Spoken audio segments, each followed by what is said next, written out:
अस्सलाम वालेकुम, क्या हाल चाल, आप सब ठीक हैं? आप सबको मेरी आवाज़ तो क्लियर आ रही है ना? ओके, ज़बरदस्त। तो first of all I welcome you all for today's orientation session. और इंशाल्लाह आज की ओरिएंटेशन में मैं आपको एफएम एग्जामिनेशन के बारे में थोड़ा-सा गाइड करूँगा। But first of all let me talk something about my self.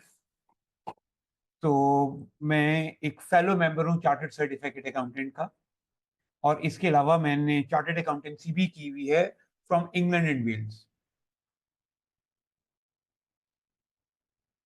मेरा एक्सटेंसिव एक्सपीरियंस रहा है टीचिंग के अंदर, क्योंकि मैं ये 2007 से टीच कर रहा हूँ, तो ऑलमोस्ट ये 18 इयर्स हो चुके हैं अब मुझे इसमें पढ़ाते हुए। And I have been able not only to teach my students who are appearing in ACCA. In fact मुझे जो बहुत सारे इस वक्त जो एसीसीए टीचर्स पढ़ा रहे हैं उनको ट्रेन करने की भी अपॉर्चुनिटी मिली है। जनरली जो स्टूडेंट्स मुझे रिकग्नाइज करते हैं वो इस गाइडेंस की वजह से मुझे जानते हैं, जिनकी वजह से वो अच्छा स्कोर करते हैं। और ये स्कोर ऑफ कोर्स करते हैं कि जो मैं गाइडेंस उनको दे रहा हूँ, जो मैं टॉपिक उनको पढ़ा रहा हूँ, जो टिप्स एंड टेक्निक्स उनको दे रहा हूँ, वो इवेंचुअली उनको एग्जाम में पास करने में हेल्प करती है। तो ये कुछ मेरे बारे में था। नाउ आई होप मेरे ख्याल आगे चलते हैं और वी वो discuss about our today's plan, कि आज का हमारा आखिर एजेंडा क्या है, प्लान क्या है। तो फर्स्ट ऑफ ऑल हम बात करेंगे हमारी अप्रोच के ऊपर, कि हमारी अप्रोच क्या होगी इस ई कैंपस के अंदर। जो भी स्टूडेंट्स एनरोल होते हैं वो किस तरह से स्टडी करेंगे, हम इस पर बात करेंगे। इसके बाद हम बात करेंगे पेपर स्ट्रक्चर के ऊपर। पेपर स्ट्रक्चर के बाद हम डिस्कस करेंगे सिलेबस गाइड, और सिलेबस गाइड के बाद मैं आपको वीकली प्लान बताऊंगा, जिसके बाद उसी वीकली प्लान के अकॉर्डिंगली हमारी वीकली लाइव प्रैक्टिस सेशंस भी होंगे। ठीक है। एंड फाइनली जो भी आपके रिमेनिंग आपके माइंड में जो क्वेश्चंस होंगे हम इंशाल्लाह उसको भी लेंगे एंड के ऊपर। ड्यूरिंग दी सेशन भी रेलिवेंट पॉइंट के ऊपर अगर आपका कोई क्वेश्चन हो आप पूछ सकते हो।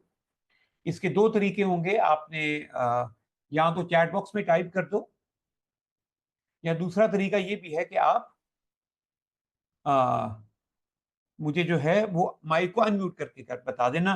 लेकिन मेक श्योर करना कि आपका माइक जो है वो अच्छी क्वालिटी का हो, उसमें कोई डिस्टॉर्शन ना हो, और आपकी सराउंडिंग्स भी जो है वो जरा क्वाइट हो, ज्यादा नॉइजी ना हो, क्योंकि फिर वो समझ नहीं आएगी, राइट। तो स्टार्ट करें हम बात, जरा हमारी ई कैंपस की अप्रोच पर बात करें हम।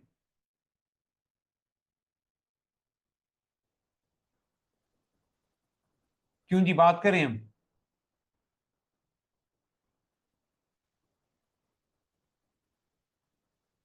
ओके। तो हमारी जो अप्रोच है ना उसमें सबसे पहला जो मेन एलिमेंट है वो है प्री रिकॉर्डेड लेक्चर्स। देखो, किसी भी सब्जेक्ट को पास करने के लिए आपको चाहिए नॉलेज। ठीक है, टॉपिक आपको आने चाहिए।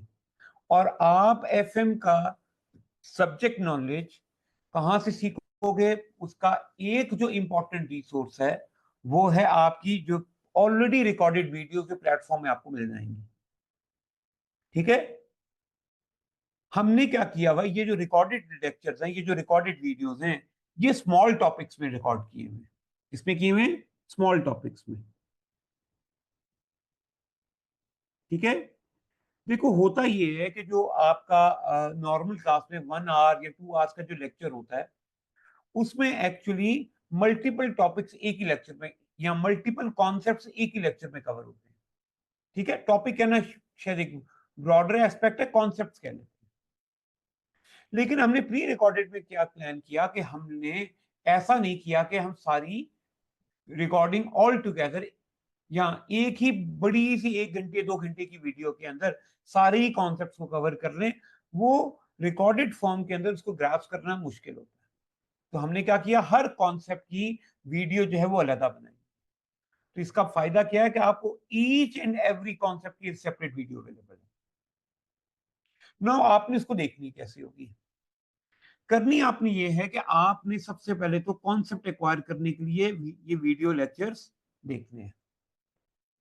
अब आपने देखने इसको स्पीड से नहीं है, इसको कंसंट्रेट करके एक एक कॉन्सेप्ट की वीडियो आपने ओपन करनी है, उसको अच्छे तरीके से देखना है।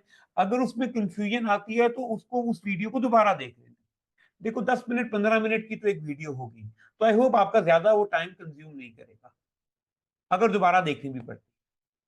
अच्छा, वंस आपने कॉन्सेप्ट की वीडियो देख ली, एक दफा दो दफा आपको लगा कि आपने उसको समझ लिया है, तो आपने कोशिश करनी है कि उस नेक्स्ट वीडियो पर जाने से पहले आपने उसकी एक समरी बना लेनी है। समरी बनाने का पर्पस देखो ये है कि ये इंश्योर हो जाए, आपको ये कंफर्म हो जाए कि जो कंटेंट आपको एक वीडियो में समझाया जा रहा है वो आपको अच्छे से समझ आ गया। ठीक है?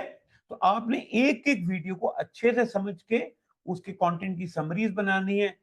आपको ये यकीन हो जाए कि हाँ, इस कॉन्सेप्ट की मुझे अच्छे से समझ आ गई, तो आप नेक्स्ट वीडियो यानी नेक्स्ट कॉन्सेप्ट की तरफ बढ़ोगे।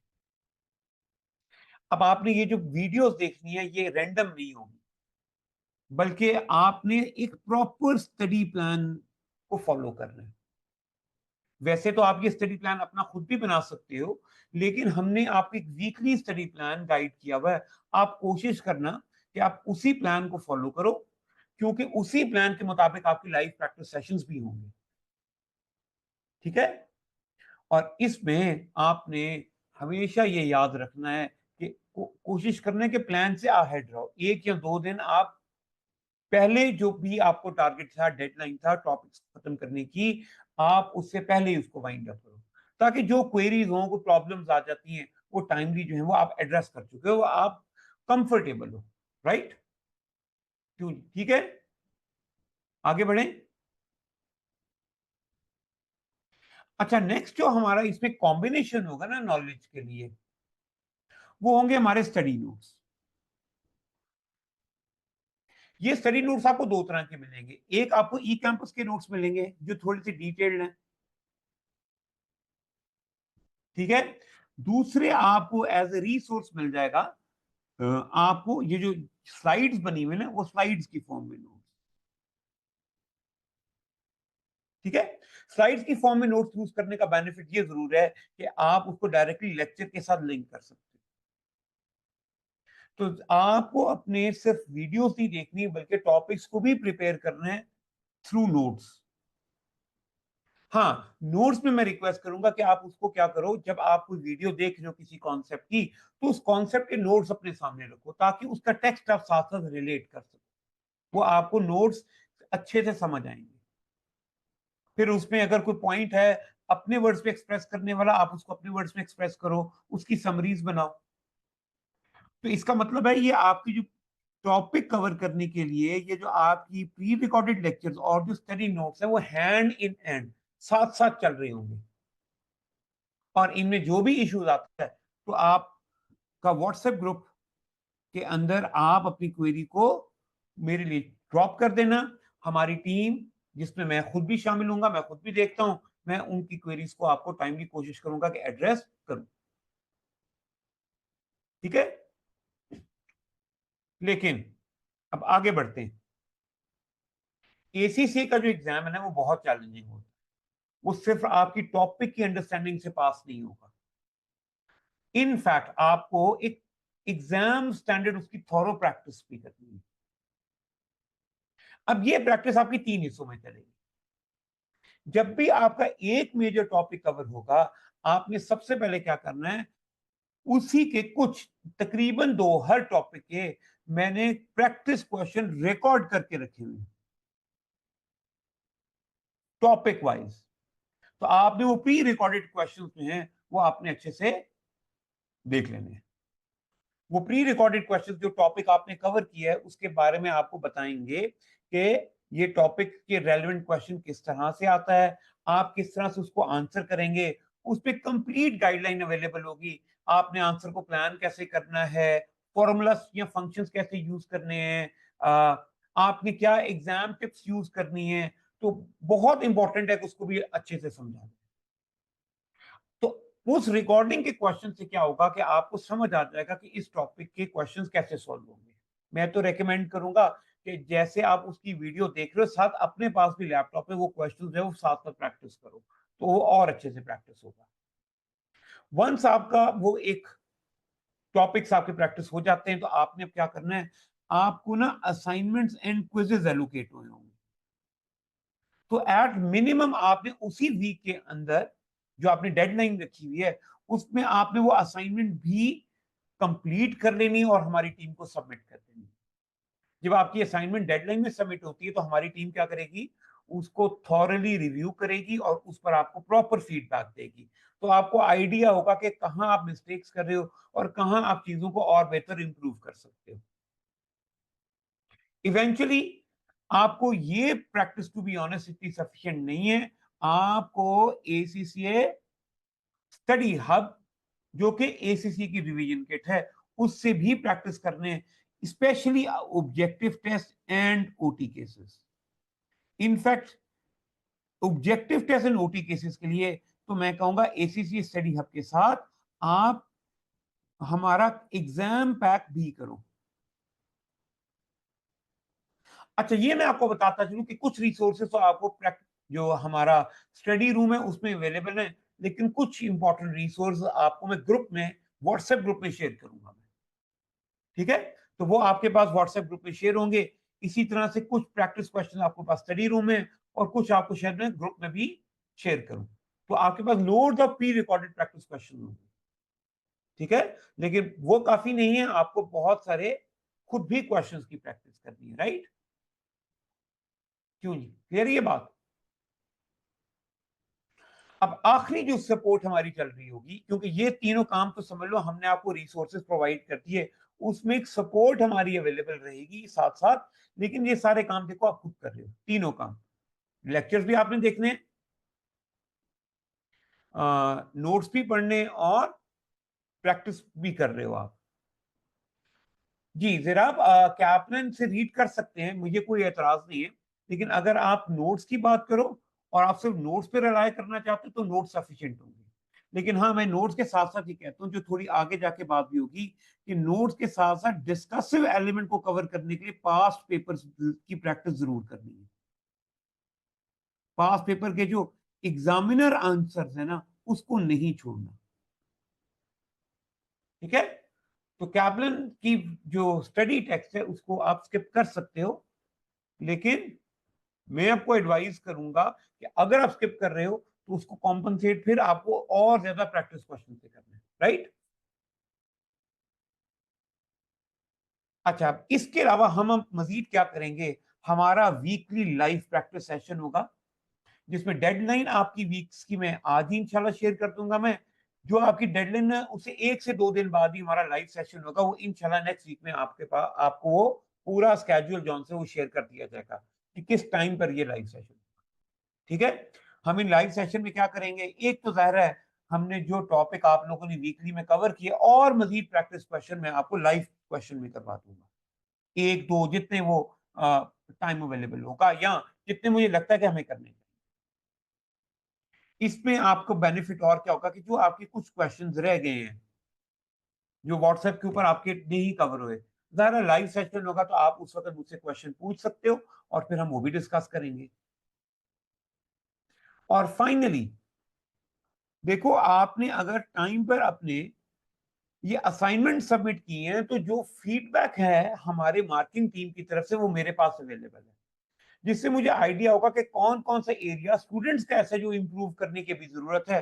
तो वो टिप्स भी हम इंशाल्लाह उस लाइव प्रैक्टिस सेशन में डिस्कस करेंगे। तो इस तरीके से जौन सा ये पूरा हमारा ई कैंपस की support at the end of the day तक चल रही होगी। अच्छा, इस वीकली लाइव सेशन में दो बातें और ऐड कर दूं। एक, वीकली लाइव सेशन के अलावा हमारी रिवीजन, लाइव रिवीजन क्लास भी होगी। ठीक है, और आपका मॉक भी होगा।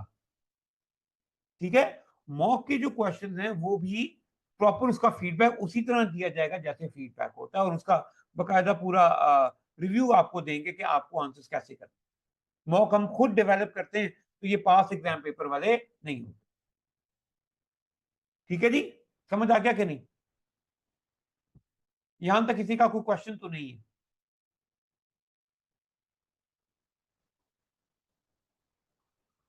क्यों जी, किसी का कोई क्वेश्चन तो नहीं है? जैसे कि मैंने पहले बताया कि अगर आपका कोई क्वेश्चन है टाइप करना, अगर इनकन्वीनियंट है तो बेशक आप माइक को अनम्यूट करके भी पूछ सकते हैं। आगे बढ़ें जी फिर हम।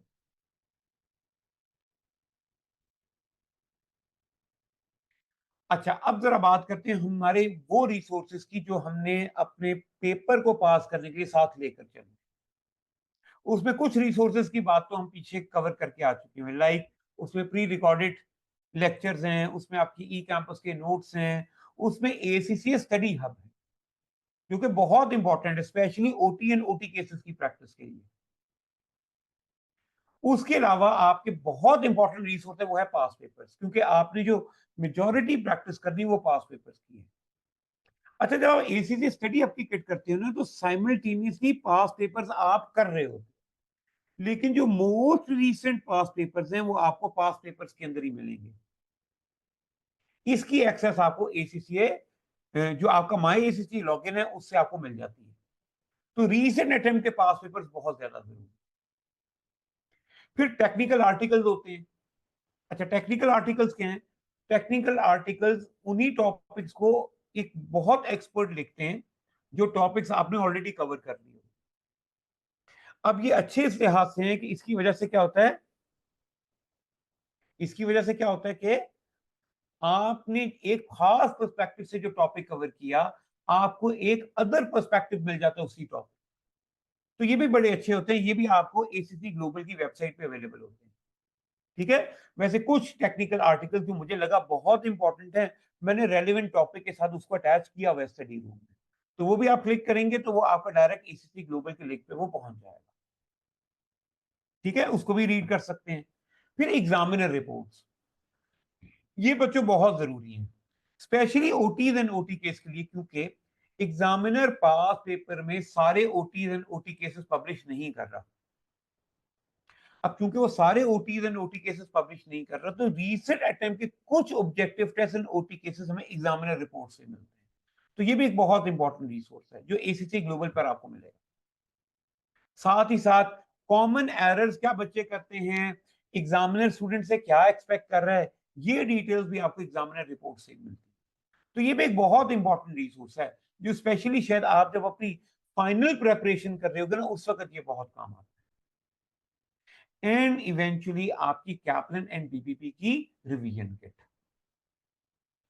अच्छा, इसके बारे में मैं एक चीज जरूर बताता चलूं, ये बहुत पॉपुलर है, तो हम किट की प्रैक्टिस करते हैं, लेकिन प्रीवियसली आज से कोई तकरीबन 1 ईयर बैक हम चले जाएं तो ये आपकी ऑफिशियल रिसोर्सेज होते थे, यानी एसीसी की एग्जामिनिंग टीम इन रिसोर्सेज को खुद रिव्यू करती थी।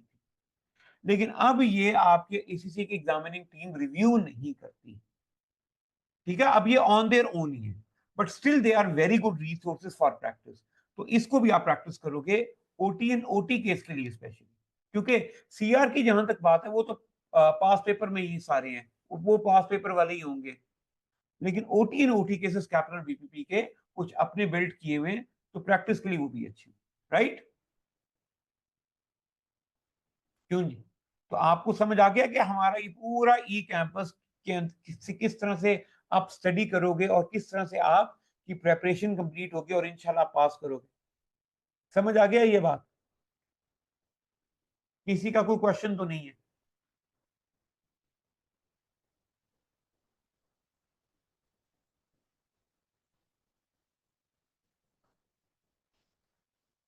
चलिए फिर आगे बढ़ते हैं और आगे हम अब बात करते हैं थोड़ा कि जो हम पेपर देने जा रहे हैं उसका पैटर्न क्या है।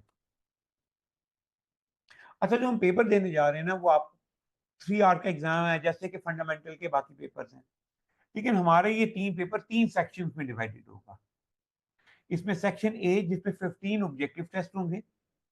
हर ऑब्जेक्टिव टेस्ट का अपना सही सीन है, अपना सिनेरियो होगा, और हर ऑब्जेक्टिव टेस्ट के 2 मार्क्स हैं। That means 30% of your paper section A से बिलोंग करेगा। फिर एक होगा आपका सेक्शन बी। सेक्शन बी में आप देखेंगे 3 ओटी केस हैं। अच्छा, एक ओटी केस के अंदर क्या होता है, एक मेन सिनेरियो होता है और उसी सिनेरियो के मुतालिक 5 ऑब्जेक्टिव टेस्ट। तो इस तरह से आप समझ लीजिए ये भी 15 ऑब्जेक्टिव टेस्ट ही है। तो ये भी आपका 30 मार्क्स का सेक्शन होगा। दैट मींस आपका 60% जो पेपर आना है वो आना है ऑब्जेक्टिव टेस्ट।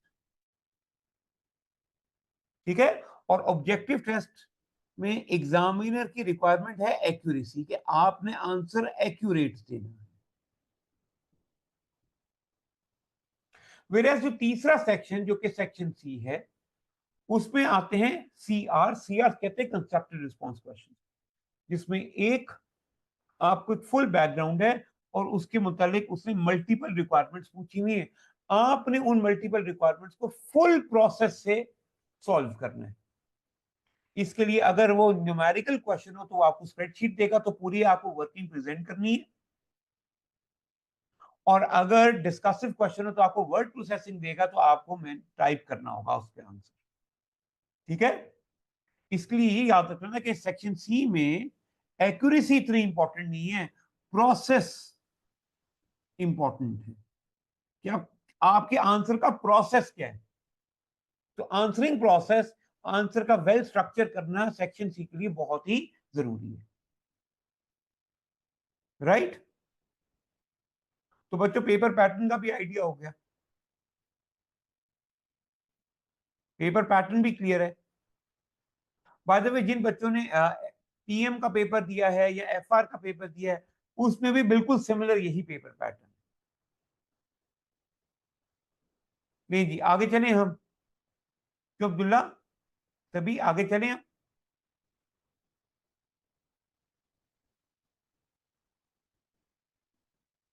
चलो। अच्छा, अब ये बहुत ही इंपॉर्टेंट है, वो ये कि देखो जो हमारा सब्जेक्ट है ना financial management, it is about how a finance manager works. तो इस सब्जेक्ट में हमें सीखना है कि फाइनेंस मैनेजर काम कैसे करता है। तो उसके लिए जरूरी ये होगा कि हम समझे फाइनेंस मैनेजर करता क्या है कंपनी। ठीक है। उसने काम क्या करना है, पहले वो तो समझ ली ना, फिर हमें उसके रेलेवेंट टॉपिक्स भी समझ आएंगे। तो दोस्तों ये कहानी है एक इन्वेस्टर की, जिसके पास फंड्स मौजूद हैं, पैसे हैं, और वो अपॉर्चुनिटीज ढूंढ रहा है ताकि वो अपने फंड्स को इन अपॉर्चुनिटीज में इन्वेस्ट करके उनसे रिटर्न्स कमाए। तो एक आइडियल वर्ल्ड में क्या होता है कि इन्वेस्टर्स डिफरेंट अपॉर्चुनिटीज ढूंढ रहे होते हैं। जैसे ही उनको वो अपॉर्चुनिटी मिलती है, वो इन्वेस्टर उन अपॉर्चुनिटीज में इन्वेस्ट करके रिटर्न्स कमाते हैं। लेकिन रियल लाइफ में ऐसा नहीं होता। अच्छा, क्यों नहीं होता? क्यों, देखो रियल लाइफ के अंदर सिर्फ इन्वेस्टर के पास पैसे हों और वो अपॉर्चुनिटी में इन्वेस्ट करके रिटर्न कमा ले, ये पॉसिबल नहीं। लाइक अगर एक इन्वेस्टर को अपॉर्चुनिटी मिलती है कि वो एक रेस्टोरेंट ओपन करके रिटर्न कमा सकता है, तो सिर्फ पैसों से रेस्टोरेंट ओपन कर लेगा रिटर्न नहीं आएगा, बल्कि उस रेस्टोरेंट को रन करने के लिए स्किल्स चाहिए। मसलन कुक कैसे करना है, कस्टमर्स को कैसे हैंडल किया जाएगा, एचआर कैसे है, लोकेशंस को कैसे हम ट्रेस करेंगे, उसकी मार्केटिंग कैसे करेंगे, डिफरेंट इश्यूज आएंगे हम उसको कैसे एड्रेस करेंगे, ये स्किल्स भी तो चाहिए। तो कई दफा क्या होता है कि इन्वेस्टर के सामने अपॉर्चुनिटी तो मौजूद है बट स्किल्स नहीं है कि उसको कवर करें। तो स्किल्स गैप एग्जिस्ट करता है, जिसकी वजह से ऐसा मुमकिन नहीं। अच्छा, कभी ऐसा भी होता है कि फंड्स ही उतने ना हो। हो सकता है कि अपॉर्चुनिटी में रिक्वायर्ड फंड्स तो 500,000 है, $500,000 है, लेकिन इन्वेस्टर के पास सिर्फ और सिर्फ $300,000 अवेलेबल है, पूरे 500,000 नहीं है। इसको बोलते हैं फंडिंग गैप, कि फंड्स पूरे नहीं है इन्वेस्टर के पास। और थर्ड प्रॉब्लम जो आती है वो होती है ड्यू टू मेच्योरिटी गैप। अब मेच्योरिटी गैप क्या है? देखो, हो सकता है इस अपॉर्चुनिटी में इन्वेस्टमेंट मेरी टाई अप हो जाएगी, लेट्स सपोज फॉर 5 इयर्स, लेकिन इन्वेस्टर कहता है कि मेरे पास तो फंड्स जो अवेलेबल है वो सिर्फ और सिर्फ 3 इयर्स के लिए हैं। तो इस एग्जाम्पल में देखो 2 years ऑफ प्रॉब्लम होगी ना, 2 साल तो तो इस अपॉर्चुनिटी को रन करने के लिए प्रॉब्लम आएगी ना। इस प्रॉब्लम को बोलते हैं ड्यू टू टाइम पीरियड, क्या बोलते हैं जी, मैच्योरिटी गैप। तो ये 3 यूजुअली प्रॉब्लम्स एक इन्वेस्टर को फेस करनी पड़ती हैं, जिसकी वजह से इन्वेस्टर उन अपॉर्चुनिटीज में डायरेक्टली इन्वेस्ट नहीं कर पाता, राइट। क्यों जी, क्लियर है ये?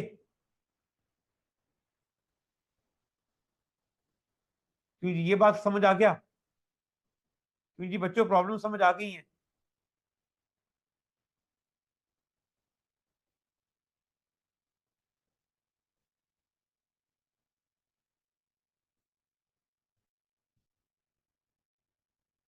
तो चलें, हम आते हैं इसके सोल्यूशन की तरफ। ये तो थी प्रॉब्लम ना, मैं दोबारा रिपीट कर देता हूं। Maturity gap, dear maturity gap कहते हैं कि देखो इस एग्जांपल में आपको अपॉर्चुनिटी है 5 सालों की, तो फंड्स भी तो 5 सालों के लिए ब्लॉक रहेंगे ना आपके पास। क्यों जी, फंड्स भी तो 5 सालों के लिए ब्लॉक हो जाएंगे ना,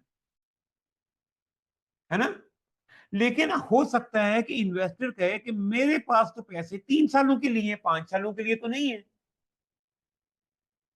तो अगर ये इन्वेस्टर अपॉर्चुनिटी में इन्वेस्ट करना चाहेगा, कर पाएगा वो? क्यों जी, कर पाएगा वो? नहीं कर पाएगा ना। इसका मतलब है इन्वेस्टर अपॉर्चुनिटी में इन्वेस्ट इसलिए नहीं कर पा रहा क्योंकि क्या उसको फेस करना पड़ रहा है, मेच्योरिटी गैप। तो ये टाइम पीरियड की वजह से डिफरेंस आ रहा है, इसको बोलते हैं मेच्योरिटी गैप, राइट।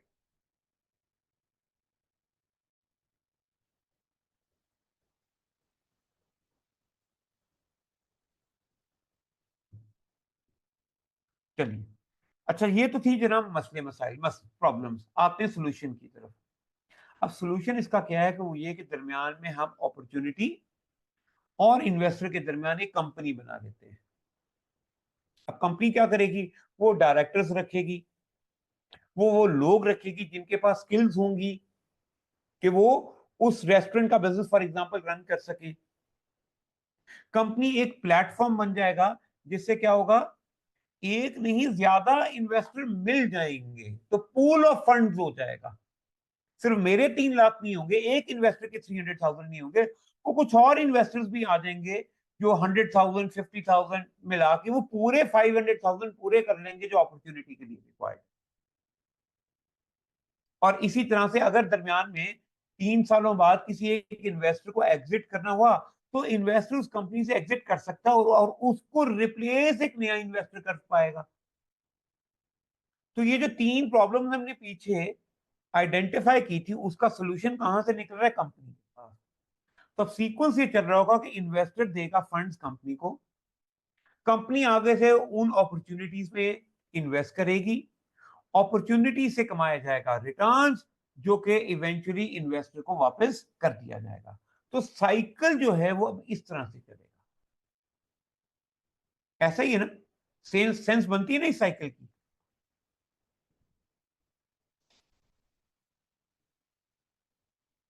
क्यों जी, सेंस बनती है ना इस साइकिल की। तो अब हो क्या रहा है, इन्वेस्टर जो कंपनी को फाइनेंस कर रहा है, वो इन्वेस्टर के लिए तो एक इन्वेस्टमेंट है ना। लेकिन कंपनी के लिए क्या है, एक सोर्स ऑफ फाइनेंस। कंपनी के लिए क्या है, एक सोर्स ऑफ फाइनेंस। कंपनी के लिए तो इन्वेस्टर एक जरिया जिससे जब कंपनी को फंडिंग की जरूरत हो मिल जाते हैं पैसे। तो कंपनी में इसका मतलब है कोई एक रिस्पॉन्सिबल पर्सन होगा जो इन सोर्सेज ऑफ फाइनेंस को मैनेज करे, राइट। ऐसा ही है, कोई ना कोई तो रिस्पॉन्सिबल होगा ना, जो इन इन्वेस्टर्स को मैनेज करेगा, सोर्सेज ऑफ फाइनेंस को मैनेज करेगा। अब वो रिस्पॉन्सिबल पर्सन कौन होगा, वो होगा फाइनेंस मैनेजर, ठीक। अच्छा, जो पैसे कंपनी जनरेट करेगी उसमें कुछ फंड उसको चाहिए, बल्कि इनफैक्ट उससे पहले इन्वेस्टर जिस वक्त फंड प्रोवाइड करेंगे ना कंपनी को, जैसे ही इन्वेस्ट करेंगे, वो उसी वक्त अब एक्सपेक्ट करेंगे कि अच्छा अब इसमें रिटर्न भी मिलेगा, 5%, 10%, जितना भी। वो फौरन एक्सपेक्ट करेंगे, अच्छा मैंने अब कंपनी को पैसे दे दिए, अब ये कंपनी मुझे कुछ अर्न करके मिलेगी। उसी वक्त एक्सपेक्टेशन डेवलप हो जाएगी ना। सपोज कर रहा हूं, अब इन्वेस्टर एक्सपेक्ट कर रहा है कि भाई उसको रिटर्न मिलेगा, लेट्स सपोज 10% का। अब इन्वेस्टर जो 10% एक्सपेक्ट कर रहा है कंपनी की, तो ये मिनिमम ऑब्लिगेशन नहीं बन जाएगी? कम से कम उसको 10% रिटर्न नहीं देना इन्वेस्टर को सेटिस्फाई करने की। उसको कोशिश तो है कि ज्यादा मिले, लेकिन 10% तो कम से कम होगा ना। क्यों जी? 10% तो ये मिनिमम होगा ना। तो ये 10% जो मिनिमम रिटर्न है, क्या कहलाता है? Cost of capital. क्योंकि कंपनी के नजदीक ये उसकी कॉस्ट है, कंपनी को तो ये मिनिमम पे करना है। ठीक है? तो कॉस्ट ऑफ कैपिटल कौन एस्टिमेट करेगा, कैलकुलेट करेगा? ये रोल भी आएगा फाइनेंस मैनेजर का। अच्छा, इसी में जो इन्वेस्टर से फंड्स आ गए कंपनी को, उसमें कुछ पैसे उनको चाहिए डे टू डे टास्क करने के लिए। जरा कंपनी को इन्वेंट्री बाय करके रखनी है, और वो वैसे इन्वेंट्री से फंड्स रिलीज तो हो जाएंगे जब वो बेचेगा, बट टेम्पररी थोड़े अरसे के लिए फंड्स अपनी जेब से इन्वेस्ट भी तो करने पड़ेंगे ना। क्योंकि अगर आप मटेरियल बाय करने जाते हो तो फंड्स तो रिकवर होंगे उस मटेरियल को सेल करने के बाद, बट इनिशियली आपको तो अपनी जेब से ही पैसे खर्च करके मटेरियल लाना है। रिकवर हो जाएंगे जब वो सेल होगा। तो temporary day to day task run करने के लिए भी तो फंडिंग चाहिए, जिसको बोला जाता है वर्किंग कैपिटल मैनेजमेंट। ये रिस्पॉन्सिबिलिटी भी किसकी होगी? फाइनेंस मैनेजर की। अच्छा, अब बाकी पैसे कंपनी क्या करेगी? अपॉर्चुनिटीज में इन्वेस्ट करने हैं उसने। लेकिन यहां फाइनेंस मैनेजर का ये काम होगा कि इन्वेस्टमेंट करने से पहले उन इन्वेस्टमेंट्स को क्या करे? इवैल्यूएट तो करे। तो ये इन्वेस्टमेंट इवैल्यूएशन किसका टास्क होगा? ये काम होगा जी फाइनेंस मैनेजर का। राइट? क्यों जी, क्लियर है? अच्छा, अब अपॉर्चुनिटी ना दो तरह से हो सकती है। एक, मैं रेस्टोरेंट की मिसाल लेता हूं कि मुझे रेस्टोरेंट के बिजनेस में जाना था। तो एक तरीका तो ये है कि मैं रेस्टोरेंट अपना ओपन करूं। उसके लिए मैं क्या करूंगा? मैं लैंड एक्वायर करूंगा, उस पर रेस्टोरेंट कंस्ट्रक्ट करूंगा, उसका फिर फर्नीचर बाय करूंगा, है ना? उसका और इक्विपमेंट लूंगा, किचन अप्लायंसेस लूंगा, उसके लिए इंप्लॉइज हायर करूंगा, कुक्स हायर करूंगा, है ना? तो मेरा पूरा वो रेस्टोरेंट का बिजनेस खुद सेटअप हो जाएगा। एक तरीका तो ये। इसी बिजनेस में इन्वेस्ट करने का एक तरीका और भी हो सकता है, और वो क्या? कि वो ऑलरेडी जो एक रेस्टोरेंट चलता चलाता है, हम उसको जाके खरीद रहे हैं। ठीक है? एक रनिंग बिजनेस को जाके खरीद लिया जाए, इसको बोलते हैं एक्विजिशन। तो जब एक्विजिशंस करनी है, जब हमें किसी रनिंग बिजनेस को खरीदना है, तो जरूरत ये पैदा होगी कि हमें उन बिजनेस की वैल्यू असेस करें। क्योंकि तभी निगोशिएट करेंगे ना, क्या प्राइस हमने पे करनी है, क्या ये इसको खरीदना चाहिए कि नहीं चाहिए। तो हमें क्या करनी है? बिजनेस वैल्यूएशन करनी। तो बिजनेस वैल्यूएशन किसकी रिस्पॉन्सिबिलिटी है? वो भी रिस्पॉन्सिबिलिटी है फाइनेंस मैनेजर की। एंड फाइनली, ये जब कंपनी ऑपरेट हो रही है, तो ये कई मर्तबा इसको इंपोर्ट्स एंड एक्सपोर्ट्स को भी मैनेज करना है। क्योंकि अगर रॉ मटेरियल वो इंपोर्ट कर रहा है, तो पेमेंट उसको फॉरेन करेंसी में करनी है, या उसके कस्टमर्स अगर फॉरेन कंट्री में है तो उसको रिसीव्ड फॉरेन करेंसी में हो रही है। और फॉरेन करेंसी के अंदर उसको exchange rate, foreign exchange rate manage करना पड़ेगा, क्योंकि फॉरेन एक्सचेंज रेट आपको मालूम है बड़े वॉलेटाइल होते हैं। वो एक्सचेंज रेट कभी बढ़ रहे होते हैं, कभी कम हो रहे होते हैं। तो उस एक्सचेंज रेट की मूवमेंट की वजह से भी जो इम्पैक्ट होने हैं, उसको मैनेज करना भी फाइनेंस मैनेजर की रिस्पॉन्सिबिलिटी है। तो इस स्लाइड के अंदर मैंने आपको कोशिश की कि समझाऊं फाइनेंस मैनेजर एक कंपनी में बैठ के काम क्या कर रहा होता है। समझ आ गया ये? क्यों जी, समझ आ गया ये?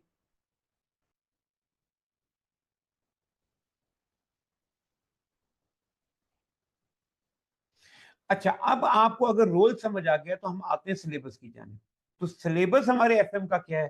तो ये जितनी मैंने रेड इंक से लिखी है ना, जितने भी लिखे हुए हैं, जिसमें सोर्स ऑफ फाइनेंस है, कॉस्ट ऑफ कैपिटल है, ये बिजनेस वैल्यूएशन आ गया, ये फॉरेन एक्सचेंज रिस्क मैनेजमेंट आ गया।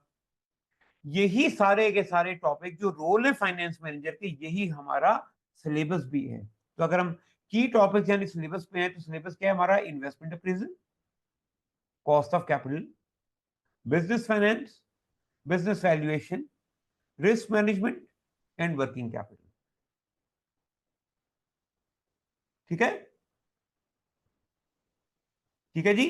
तो ये जो भी मैंने रोल समझाए हैं ना, वही कैसे आपने काम करना है, वही 6 एरिया आपके सिलेबस भी है। लेकिन सिलेबस गाइड में देखोगे एक 5th एरिया भी है जिसका नाम है financial management function and financial environment. अब ये एरिया किस चीज के बारे में? देखो, जो बिजनेस ऑपरेट होता है ना, वो एक फाइनेंशियल एनवायरनमेंट पे होता है। बिजनेस की एक्टिविटीज, बिजनेस के डिसीजन इफेक्ट होंगे गवर्नमेंट की पॉलिसीज के साथ, गवर्नमेंट के डिसीजंस के साथ, लेंडर्स के रिएक्शंस के साथ। तो जब हमने फाइनेंस मैनेजर अपनी ये 6 रोल्स प्ले कर रहा है, तो उसको अंडरस्टैंड करना है कि फाइनेंशियल एनवायरनमेंट क्या है। उस रोल को अंडरस्टैंड करने के लिए ये एक चैप्टर है जिसका नाम है financial management function and environment. तो ये 7 मेन एरियाज मिलके हमारा एफएम का सिलेबस बता रहे हैं। राइट? क्यों? ऐसे ही है? समझ आ गया ये?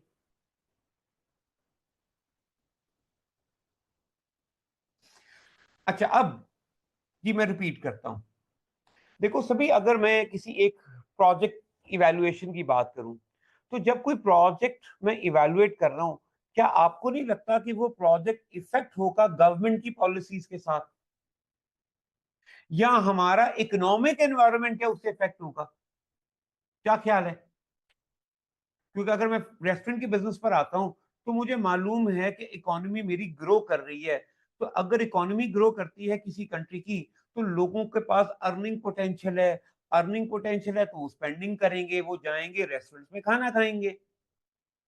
और अगर इकोनॉमी डाउनफॉल में चल रही है, तो लोगों के पास पैसे नहीं होंगे। जब वो पैसे नहीं होंगे, रेस्टोरेंट में जाके खाना नहीं खा सकेंगे, है ना? तो इसका मतलब है मेरा रेस्टोरेंट का बिजनेस डिपेंड कर रहा है हमारी कंट्री की इकोनॉमी कैसी है। तो इसका मतलब ये होगा ना, इवैल्यूएशन करते वक्त मुझे कंट्री की इकोनॉमी का भी बारे में भी थोड़ा अंदाजा होना चाहिए। क्या ख्याल है? क्या ख्याल है? होना चाहिए ना? तो उसके लिए इसका मतलब है हमें इकोनॉमिक एनवायरनमेंट भी समझना है। तो इकोनॉमिक एनवायरनमेंट क्या होता है, उसकी डिटेल यहां पर जाके हम समझ। क्लियर है ये बात?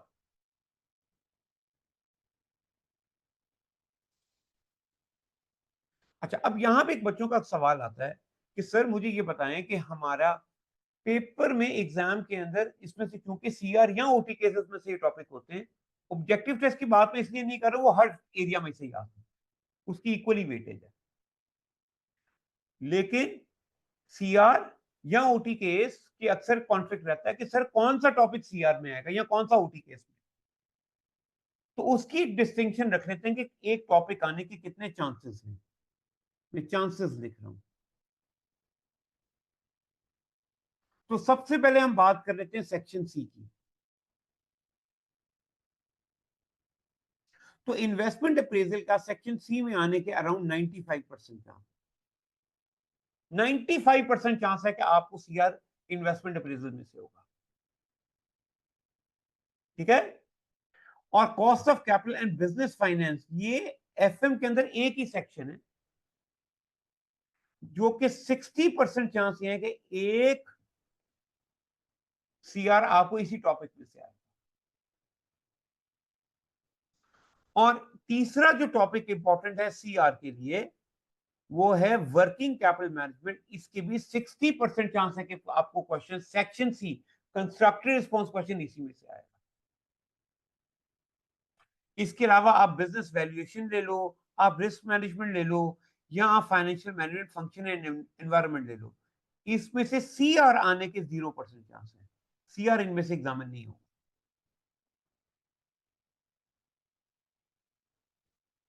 जी जी, रिस्क मैनेजमेंट वही फॉरेन करेंसी से रेलिवेंट है जो मैंने पिछली स्लाइड में बताया। लेकिन ये 3 टॉपिक्स आपको कंस्ट्रक्टिव रिस्पांस में एग्जामिन नहीं होंगे। ठीक है?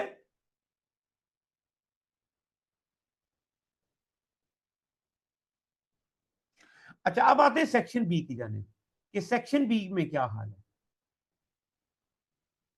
तो सेक्शन बी में सिर्फ 10% चांस ऐसा है कि आपको इन्वेस्टमेंट अप्रेजल का ओटी केस आए। अच्छा, cost of capital business finance में से 50% चांस है कि आपको एक ओटी केस हो, और 50% ही चांस है कि आपका एक OT case working capital management. जबकि बिजनेस वैल्यू रिस्क मैनेजमेंट में से ओटी केस आने के 90% चांसेस हैं।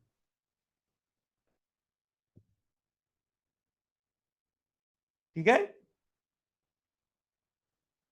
फाइनेंशियल मैनेजमेंट फंक्शन में से सिर्फ 20% चांस है कि आपको इसमें से ओटी केस आए, अदरवाइज ये एरिया ज्यादा ऑब्जेक्टिव टेस्ट सेक्शन ए में टेस्ट होता है और इसमें सेक्शन सी में कोई सवाल नहीं आएगा।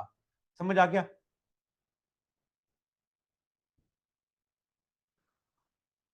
क्यों जी, समझ आ गया?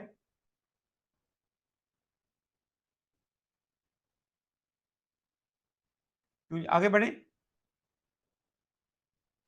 तो अब आते हैं जनाब वीकली प्लान के ऊपर जो हमने फॉलो करना है। तो वीकली प्लान की पहली डेडलाइन जो रखी हुई है वो है रखी हुई है 6 अप्रैल। तो अभी अच्छा खासा टाइम होगा। असल में पहली डेडलाइन के अंदर इतना एक्सटेंसिव टाइम होने की वजह दरमियान में ईद ब्रेक भी है। ठीक है, तो वो एक वीक तो हमारा ईद में जाना था। मेरा लाइव सेशन चूंकि हर टॉपिक के बाद है, इसलिए पहला वीक जो आपका एंडिंग डेट है वो है 6 अप्रैल। याद रखिएगा, ये टॉपिक को अपने एंड पे कंप्लीट करने की डेडलाइन है। क्या है ये? डेडलाइन।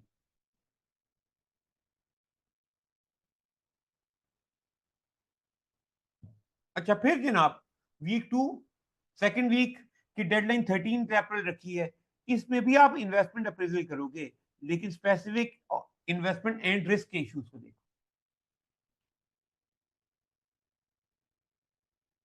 इसके बाद वीक 3 में मैंने डेडलाइन रखी हुई कॉस्ट ऑफ कैपिटल की, जो कि 20 अप्रैल तक आपको कॉस्ट ऑफ कैपिटल तक बिल्कुल अच्छे से आ जाए। फोर्थ वीक जो कि 27 अप्रैल को है, वो है 24 में, जिसमें हम देखेंगे बिजनेस फाइनेंस को। फिफ्थ जो टॉपिक है वो आ जाएगी उसकी बारी फोर्थ वीक को। इसमें हम दो एरियाज कवर करेंगे, एक है बिजनेस वैल्यूएशन और एक है रिस्क मैनेजमेंट। हाँ, ये आई होप आपको पता लग ही गया होगा कि आपका ये एरिया सिर्फ और सिर्फ ओटीज में आना है, इसलिए ये दोनों एरियाज एक वीक के अंदर कवर हो जाएंगे, ज्यादा लेंथी नहीं।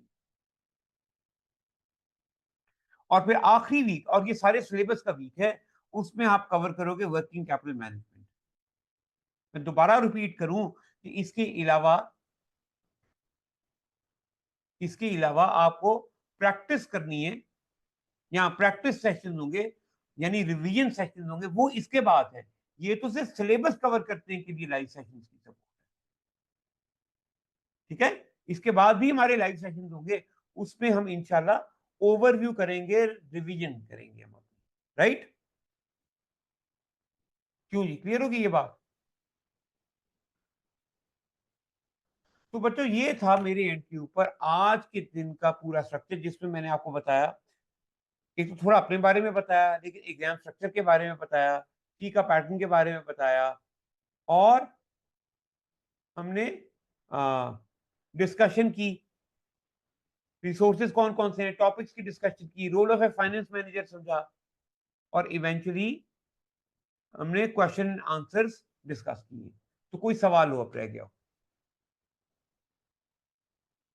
जी? Any question?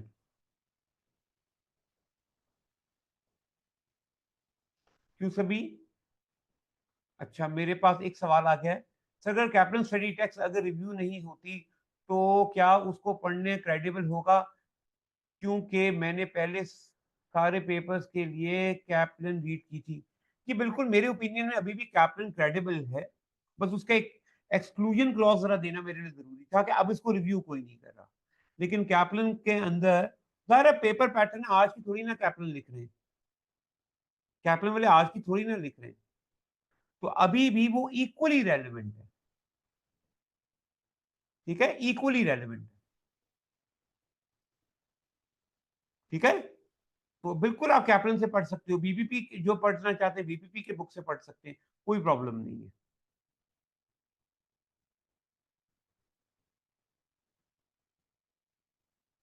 मुरीब अभी हाँ व्हाट्सएप ग्रुप, जी जी, मैं मुरीब का पहले आंसर कर दूं फिर आप मुझसे सवाल कीजिएगा।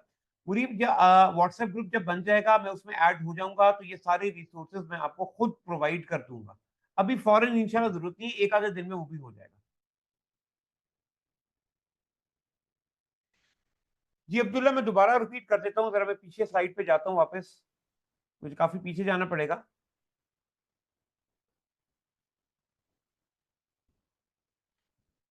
तो ये रिसोर्सेज थे, रिकॉर्डेड वीडियोस हैं, इसमें ई कैंपस के नोट्स हैं, एसीसी स्टडी हब है, उसके किट और टेक्स्ट दोनों, पास पेपर्स हैं, टेक्निकल आर्टिकल्स हैं, एग्जामिनर की रिपोर्ट्स हैं, और कैपलन एंड बीबीपी की रिवीजन किट्स भी, ठीक है जी। जी अब आप में से कोई माइक को अनम्यूट करके क्वेश्चन पूछ रहा था, प्लीज पूछिए। अस्सलाम वालेकुम सर, सभी बात कर रहा हूँ। जी वालेकुम अस्सलाम। आ, हाँ सर, मैंने ये पूछना था, जो रिकॉर्डेड लेक्चर्स के अंदर आप नोट्स होंगे, जो क्वेश्चंस आप करवाए होंगे अपने रिकॉर्डेड लेक्चर्स में, उसके नोट्स कहाँ पर हमें मिल रहे होंगे? वो इंशाल्लाह जब हमारा ये व्हाट्सएप ग्रुप बना होगा ना, आपका व्हाट्सएप ग्रुप वैसे बन गया है कि नहीं, मैंने पूछा नहीं अपनी टीम से वैसे। नहीं, अभी तक हम ऐड नहीं हुए, लिंक जरूर आया बट अभी तक हम ग्रुप में ऐड नहीं हुए। आप वो उस ग्रुप में ऐड हो जाएं, मेरे पास अभी लिंक नहीं है, मैं अभी पूछता हूँ, मेरे पास भी आज, क्योंकि आज ओरिएंटेशन होगी है, तो अब मैं भी उसको ज्वाइन करूंगा, तो अब हमारा फॉर्मली वो व्हाट्सएप ग्रुप थोड़ा एक्टिव हो जाएगा, अच्छा, ठीक इसके है। अलावा सर अच्छा जब वो मैं एक्टिव हो जाएगा तो उसी के अंदर मैं ग्रुप में ना आपकी सारे रिसोर्सेज आपको इंशाल्लाह दूंगा। Okay sir. अच्छा सर, मैं जॉब कर रहा हूँ, तो जो आपने हम्म। प्लान अभी ये शेयर किया है कि आप जॉब के साथ ये मैनेज किया जा सकता है? मैं दो सब्जेक्ट्स बिल्कुल कर ये रहा हूँ, जॉब के एफएम साथ, एंड ये पीएम। बिल्कुल, बिल्कुल ये जॉब के साथ मैनेज किया जा सकता है।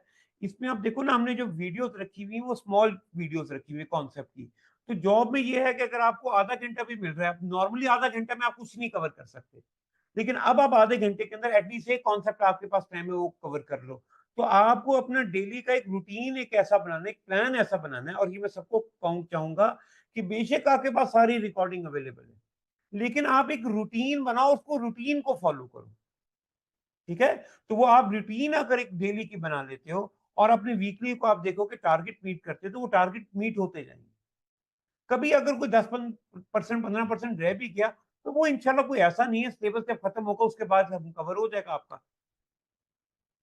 ठीक है। क्यों जी, क्लियर है ये बात? तो बिल्कुल हो जाएगा। जी अब्दुल वदूद, लेक्चर की एक्सेस मेरा ख्याल है इसका कोई सॉफ्टवेयर लिंक आपको आया होगा, एप्लीकेशन है, ये एप्लीकेशन के थ्रू होता है, तो जो प्री रिकॉर्डेड वीडियोस हैं उस एप्लीकेशन के थ्रू रन होती है मेरा ख्याल,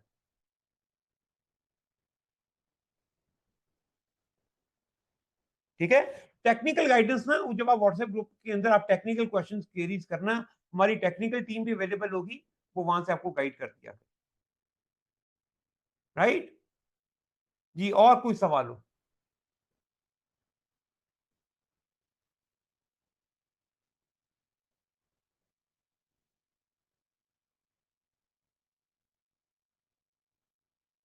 जी और किसी का कोई क्वेश्चन हो?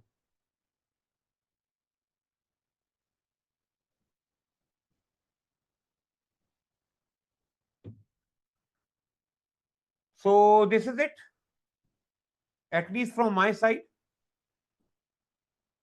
आई होप आपको आज की इस ओरिएंटेशन से समझ आ गया होगा कि हमने स्ट्रक्चर कैसे करना है, क्या क्या रिसोर्सेज हमारे पास अवेलेबल होंगे, कौन कौन सी सपोर्ट हमें चाहिए, या हम कौन सी सपोर्ट प्रोवाइड करेंगे, किस तरह से स्टडी करने हैं, हमारा सिलेबस क्या है, एटसेट्रा। तो आई होप पोस्ट एनरोलमेंट मैं आपको बस मेरे एंड के ऊपर दो काम रह गए, एक रिसोर्सेज प्रोवाइड करना और दूसरा काम है वीकली लाइव सेशन का स्केड्यूल देना। वो आपको वीकली लाइव सेशन तक आपको ये सारी डिटेल्स नेक्स्ट वीक के स्टार्ट में ही अवेलेबल हो जाएंगी। ठीक है जी। So this is it from my side. Thank you very much and I hope आपको अब आने वाले लाइव सेशंस में मिलेंगे हम, आपकी क्वेरीज में इंशाल्लाह डिस्कस कर रहा हूँगा। तो सब लोग अपना ख्याल रखिए। अल्लाह हाफ़िज़।